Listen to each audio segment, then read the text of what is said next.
We have the power to change the Call of Duty zombie storyline. It's something that we've seen time and time again throughout the zombie story. We've suspected many times throughout the years that we have caused the story to shift due to fan speculation, and once or twice even seen evidence of that. But now, with the newly leaked Black Ops 3 development files now in the public's hands, we have more evidence than ever of the intended story direction, and so thusly we can see way more examples of how we've caused the story to shift with our fan theories and discussion over the years. So in this video, I wanted to collect every example I could think of that we can prove our discussion changed the writing now, and break them down for you. And this is why I always say, it doesn't matter if our theories are real or false. At the end of the day, it shapes the storyline, and if Treyarch find a way to naturally incorporate it in the storyline plan that they have, and they like the idea, they will do so. We can cause them to pivot from their initial ideas, or even we can cement ideas they never even had conclusions for in the first place. So let's begin.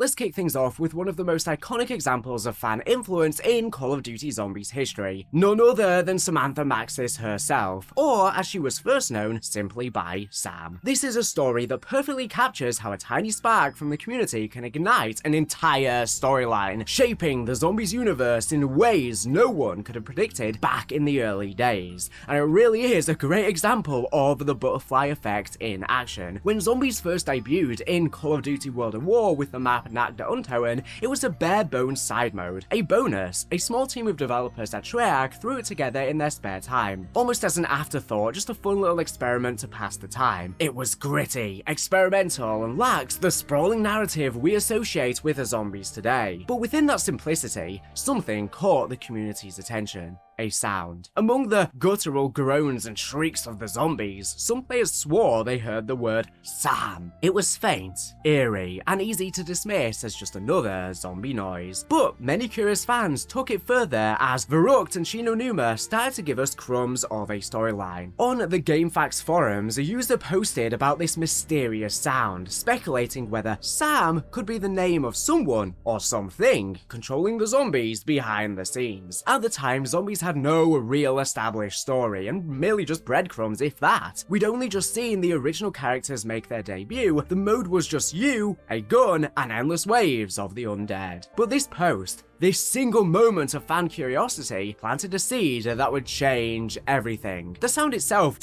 wasn't intentional, it was just a quirk of the audio design. It was not intended to actually sound like Sam. The sound team had developers record zombie noises, grunting and yelling into mics during their downtime. One of those recordings, by pure chance, sounded like Sam, but Treyarch saw the fan speculation and ran with it. Inspired by that forum post, the developers crafted the character of Samantha Maxis, the daughter of Dr. Ludwig Maxis, into the central figure of Zombies' first major story arc. In World at War and then into Black Ops, Samantha became the ethereal voice in the ether, the vengeful force controlling the zombie hordes with yellow eyes. Her story of being trapped in the MPD, the Moon Pyramid device on none other than the moon of course, her connection to Element 115, and her role as both victim and antagonist became the backbone of the early Zombies narrative. Without that one fan noticing a random sound and posting theories about it, we might never have even had the character of Samantha Maxis. It's a perfect example of how the community's curiosity directly shapes the lore, turning an accidental audio cue into one of the most iconic characters in Zombies history. This moment set a precedent. It showed Treyarch that the Zombies community weren't just playing the game, they were dissecting it, theorizing and building their own narratives as they spent game after game in these same levels. And the developers were listening too. Samantha's creation became foundational. It established a feedback loop between fans and developers that would influence the Zombies storyline for years to come. And that's why I always say we as fans are as much part of the ether as the developers and the characters themselves. We are all parts of the trinity that shape the narrative. Theorizing is the bread and butter. Quite frankly, we wouldn't be here today without it. Let's move on to another example where fan speculation rewrote the identity of a mysterious figure in a painting, and one I am most fond of.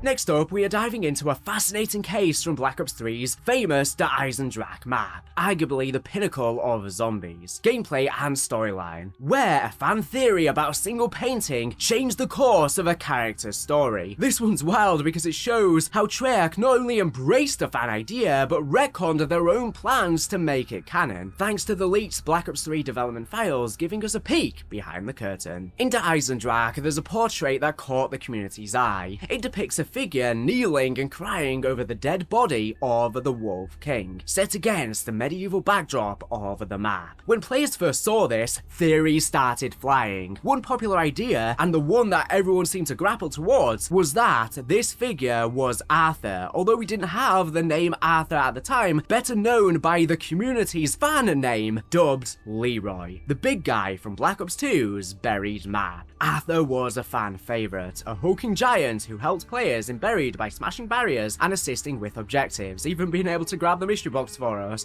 and give us power-ups, among a myriad of other secret abilities. The theory gained traction because the figure's blue outfit and shoulder straps bore a similar shape and colour to that of Arthur's overalls in Buried, and I think their muscular structure is also very similar. But not everyone was convinced. Some fans argued it was clearly a woman in a blue dress, pointing to the painting's details and dismissing the Arthur theory as a stretch considering the clearly medieval setting. How on earth could he possibly fit in? So initially fans were convinced that it was Leroy. This was running rampant in the comment section of everyone's videos, as well as Reddit and COD Zombies forum posts, and then a bunch of other zombies YouTubers came out and made videos on this saying they don't think it is Leroy at all, it doesn't make much sense, it's clearly probably a woman, probably the Wolf King's wife. But I actually made a video on the time after a lot of other zombies YouTubers released videos dismissing the idea, saying that I am convinced it is a Leroy. I remember just looking at the painting and staring at it for literally hours, and I just could not see anyone else at all. My video I released at the time has over 500,000 views. It's the most viewed video on the topic, and I went completely against the grain because whilst the fans were believing that it was a Leroy, the YouTubers then dismissed this idea and attempted to debunk it. I then came in and said, no, I don't think this is debunked, I really do think this is Leroy. And still to this day, I cannot see anyone other than Leroy, it just looks so similar, but it turns out this was merely by chance. And I guess Treyarch saw this idea, videos like mine and many other people's and forum posts influenced the storyline. The debate raged on until Zombies Chronicles and its accompanying timeline dropped, confirming the figure was indeed the community dubbed Leroy. However, he was officially given a name, Arthur. So when Buried released in the files of the game, he was only ever referred to as the big guy, and in fact in the leaked developer documents he was only ever referred to as the big guy, but I think Syndicate and many other people in the community started calling him Leroy due to Leroy Jenkins, because of the charged run that he would do when you feed him. But the timeline entry spells it out clearly. October 13th, 2025. The Earth fracturing triggers further temporal rifts, teleporting Purgatory Point underneath a mining facility in Angola, Africa. Arthur is pulled through a rift from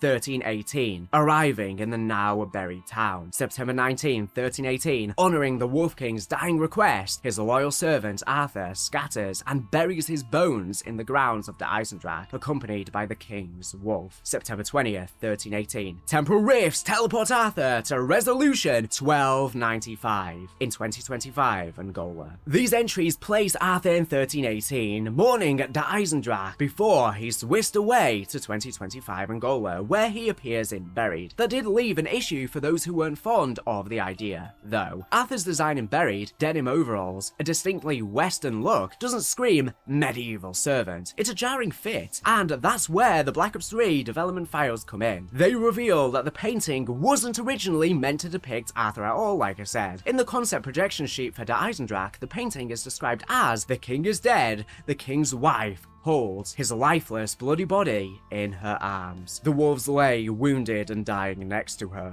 This clearly points to a woman in a blue dress, grieving over her husband, the king. The original plan had nothing to do with Arthur or Buried, but Treyarch, seeing the fan theory about Arthur gain traction, decided to roll with it. They retconned the painting's identity to align with the community speculation, rewriting Arthur's backstory to place him in 1318 and tying him to the Wolf King, meaning he also wore denim long before it was invented, meaning he very well could have been its original creator. This explains his presence in Eisendrache, but also why his Western-style appearance from Buried feels so out of place, because it wasn't the original plan. This change is a testament to how much Treyarch values fan theories. They saw the community's excitement over connecting Arthur to Eisendrache and decided to make it official, even if it meant altering their own original narrative vision. It's a small but significant change, and maybe they just stared at the painting and they themselves were like, damn, it really does look like Leroy, and they just couldn't scrape past the idea. Even maybe the artist who originally created it was like, I never intended this, but my god, I can see the similarities. And also, I think they ran with this idea because it kind of explains how the buried western town gets temporarily displaced to Angola in the future in Africa. Well, now the present day, 2025. We are dealing with a story about time displacement and time travel. And ultimately, I think they realized, well, we can better explain this in the timeline by connecting Arthur to the past. And this actually just so happens to be one of the pivotal events in leading to the original cycle and the universe breaking that I recently did a video on that I would highly recommend to check out after this one. Anyways, it's a small but significant change, showing how fan speculation can override even the developer's initial intentions, even if it means permanently altering a character's backstory. Let's move on to another case where a fan-made name became canon in a surprising way.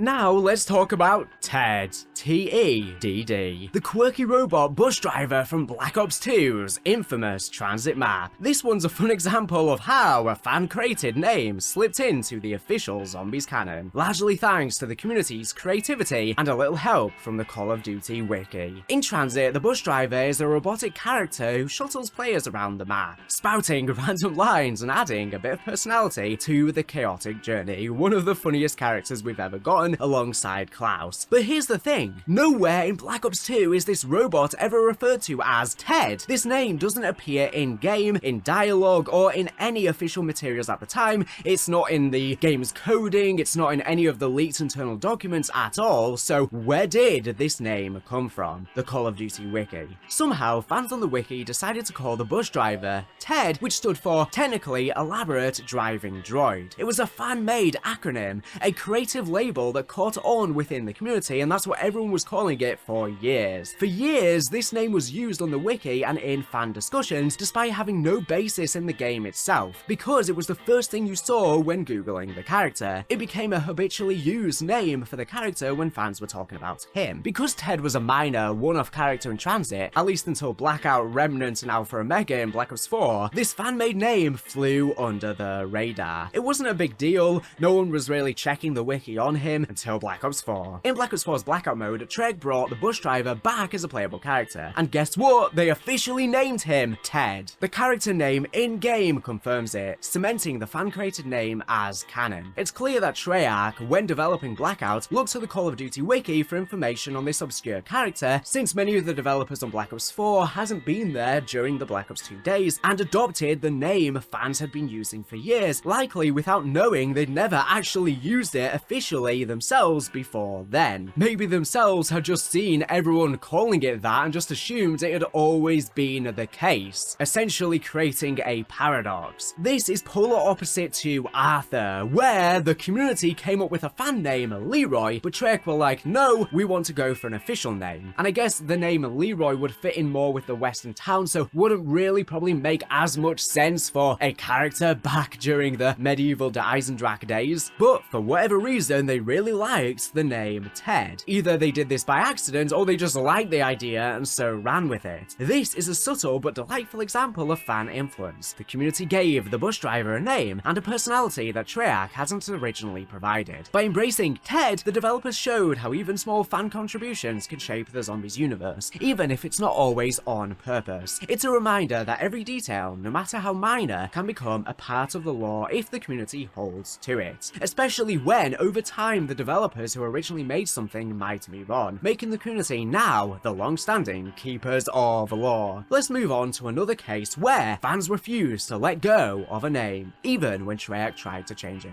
Changing a name a little more by force.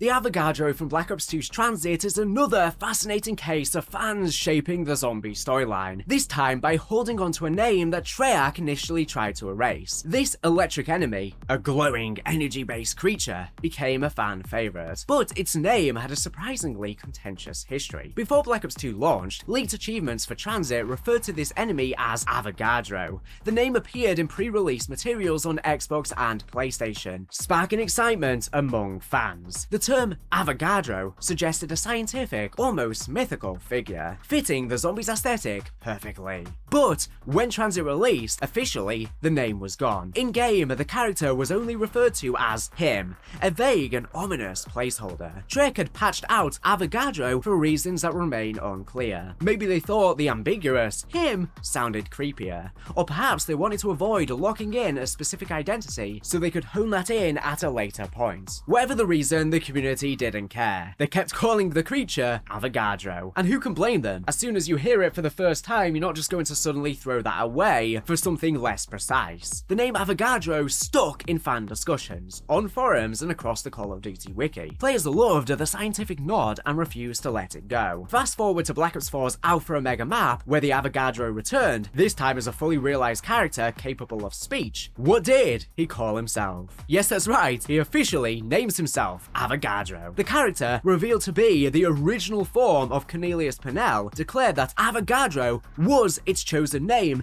upon ascension with the American Pyramid device, and gaining such power. This was a clear nod to the fans who had clung to the name for years, even after Treyarch tried to move away from it. In Alpha Omega, the radios explained that the version of the Avogadro fought in Transit was just a fragment of its true form, a small piece of the entity that Pennell had become. By embracing the name Avogadro, Treyarch not only made the fan-preferred name canon, but also tied it to the character's ascended, godlike identity. It's a brilliant piece of fan service, showing how the community's persistence can influence even the smallest details of the zombies' lore. This brings us to our final, and perhaps most dramatic example of fan influence, the complete redefinition of a character's identity.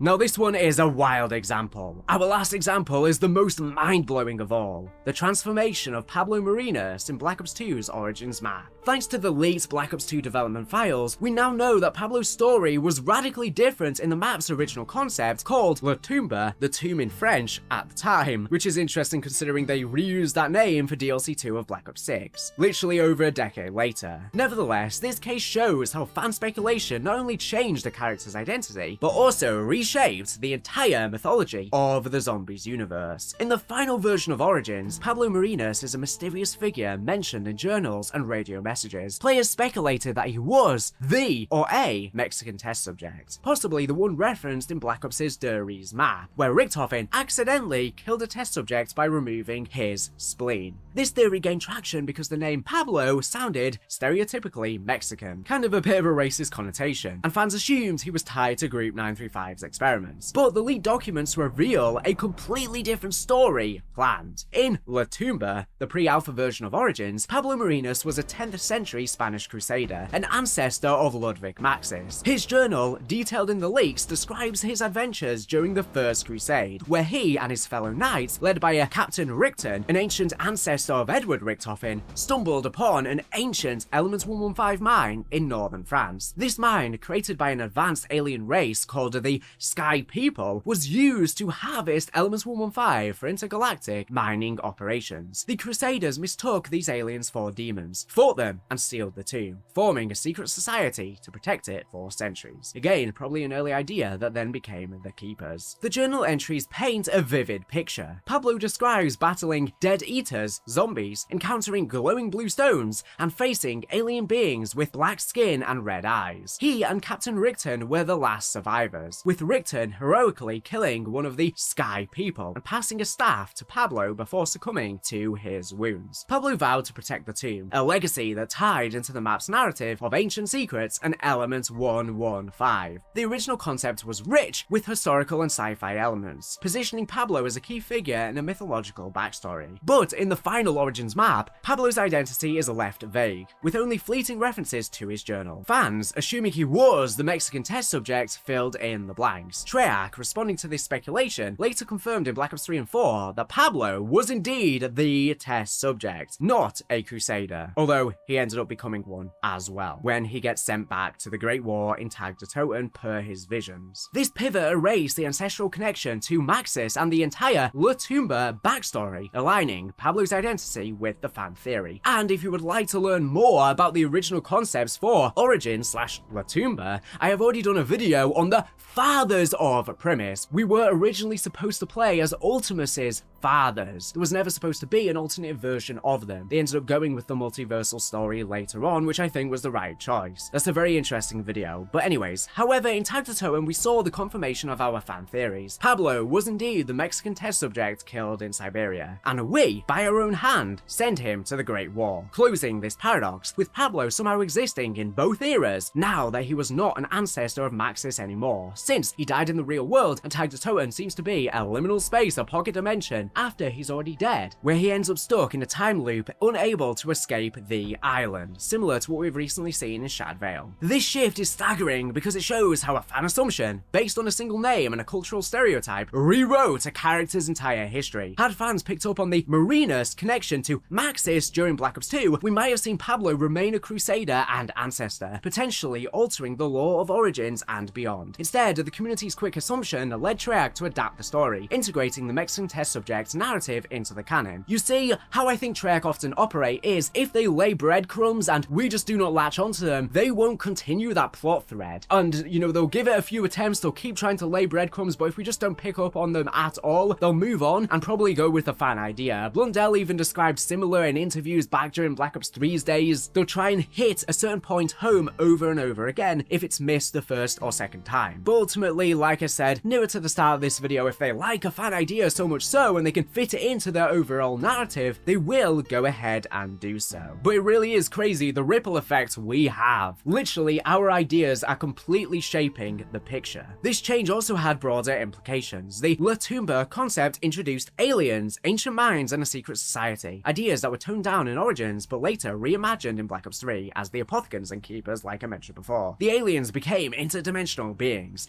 and the secret society evolved into the Keepers, guardians of the ether. By pivoting Pablo's identity, Treyarch not only altered his character, but also reshaped the cosmic scope of the zombies universe, moving from extraterrestrial origins to a more mystical, interdimensional framework. These examples, Samantha Maxis, Arthur into Eisendrache, t.e.d.d, the Avogadro, and Pablo Marinus show just how much power the Call of Duty Zombies community has wielded over the years. From a single forum post sparking the creation of Samantha, to fan theories rewriting entire character backstories, the fans have been an integral part of the zombies narrative. And we really wouldn't be here today if people didn't think the zombies sounded like they were saying Sam back in Nakta Untown, which is just absolutely wild to believe. Because when the zombie storyline first started, they never intended to have a story. They didn't even think zombies was going to be a success. It just slowly spiraled and spiraled, and they slowly started adding more and more narrative threads, especially when Jason Blundell led Der Riese. He wanted more story focus, and that just compiled and compiled over the years with different directors, different developers, and they kept adding their own little flavors here and there, and us, the community, kept coming up with our own ideas, adding in little flavors there and there, and somehow we end up with an entire zombies timeline that spans over a decade with many different universes crossing and intersecting. It's absolutely wild how this all really began. But this, to me, is what makes zombies so special. It's the unique relationship between the developers and the players. And so many other franchises do not have this shared, synonymous relationship that is such a ubiquitous part of what zombies is, embedded into its DNA. This is why theories are the heart and soul of zombies, because the zombie storyline was literally birthed through a theory. That's why all of the ideas we've been having about the impossible Easter egg have been so so much fun, because there's so many different contrasting ideas about what exactly it is. And regardless of whether or not they are true or false, that we probably ultimately will never know, trying to figure it all out and bounce ideas off of each other is the fun part. The developers, the storyline, and the fans have a symbiotic relationship, where we all mutually exist in tandem and intercept and aid each other. Not always positive, not always negative. The community is chaotic at times, however, it's all needed to shape the narrative and the gameplay choices, and shows that Treyarch are always listening. The leaked Black Ops 2 and 3 development files confirm what we've long suspected. Treyarch doesn't just create the story in a vacuum, they listen, they adapt, and they weave our ideas into the fabric of the ether. What makes Zombies so special is this unique relationship between developers and players. The community's passion, speculation, and creativity have directly influenced the lore, turning random sounds, vague paintings, and obscure names into iconic elements of the series. These changes, both major and minor, prove that we are not only playing the game, we are helping to write it. So what do you think? Are there any other moments in Zombies history where you suspect fan influence changed the story? Drop your thoughts in the comments below and let me know if you want me to dive deeper into the leaked development files for more breakdowns like this. There are many other topics and I'll be here for years to come. Anyways, thank you for watching the video. Make sure to subscribe if you're not here for latest and greatest Call of Duty news and information. So anyways, thank you for watching and